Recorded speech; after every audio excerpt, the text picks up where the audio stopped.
Place. Anyone, who's from Winona? Clap. Yeah. You're all a bunch of liars. I know you're just tough. So I'm going to tell you a little bit about myself. I'm going to tell you a little bit about my experiences in Winona. Do a lot of IT work. I was a Samsung Experience representative at Best Buy. And my third day on the job, a lady came in and she said, "You're going to get me a new phone, or I'm going to ruin your life." I was like, "Hold on, ma'am." She goes, "I'm serious. I know people from the Mayo Clinic." And I was like, "I don't have health care." She's like, "I'm serious. I'll ruin your life." And I was like, "All right, ma'am, let me tell you a little bit about myself. I'm 35. I live in my parents' basement. Both of my son's mothers fucking hate me. I drove a hand-me-down Chevy Aveo into work today on a flat tire. What are you gonna do?"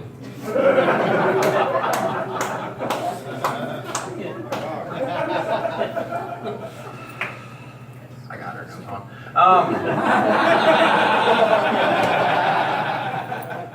Shut her up. So I joined the military. I spent 8 years in the Army. And I did it probably for the wrong reasons. I needed to straighten myself out. I wanted to get away from meth.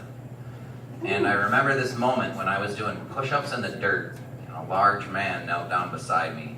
And he said, "I swear to God, if you don't start doing those push-ups correctly, I'm going to skull fuck the shit out of you, boy." And it was in this moment that I was like, I didn't even think about going to rehab.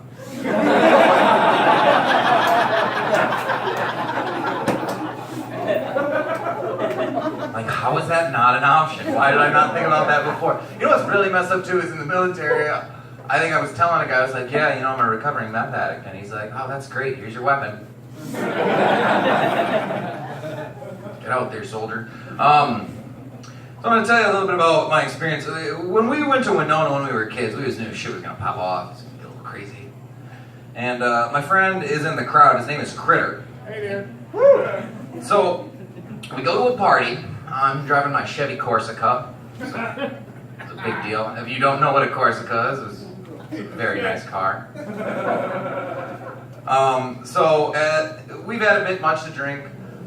Christopher liked to get a little rowdy, and at one point he told most of the party that he was going to kick all their ass. "I'm going to kick all your asses, all of you." And I was like, "Dude, I'm not that tough. Like, I don't know if I can help you. We should go." And I started to drive away. We were rowdy kids, still best friends. He told me not to leave, and I started to pull away, so he jumped on the hood of my car and kicked out my windshield. So I did the only reasonable thing to do and grabbed him by the ankles and slim shaded him off the hood of my car.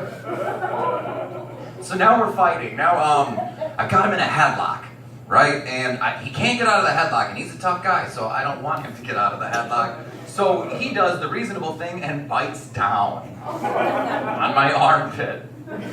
So now I'm like, I can't get him off, and he's got a piece of me in his mouth, and he's like, "If you stop hitting me, I'll let you go." So naturally, I let him go, and I'm about to leave. Our mutual friend was like, "Oh, you can't leave him here," and I'm like, "Yeah, you're right." So we get him in the car. Well, now the guy having the party, he wants to be tough guy, so he walks up and he says, "You need to get your friend out of here." And I said, "He's already in my car. I'm having a rough day. If you don't mind, I'll get there." And he says, I said, "Get him out of here now." And he punched my Corsica. It had been through so much. Now, flash forward 5 minutes, I'm driving. Kritter, who just tried to fight a party, looks horrified. Brittany, the third party, she looks horrified. I don't know what's going on. I'm blacked out, but not from drinking, from rage. I asked what's going on. They're like, you don't remember? I said, "No." After he punched my car, apparently I screamed, threw the car into drive, drove at him. He did a superhero barrel roll out of the way. I collided with his garage door. Then I tried to back over him, drove through 3 yards before making it back to the street. Then, at a stoplight, Kritter and I started to box from the back seat to the front seat because we were mad at each other. But then the stoplight turned green, and we both stopped fighting and waited for the next stoplight to continue. Or like just, it was just wild swings. So now I finally get him home.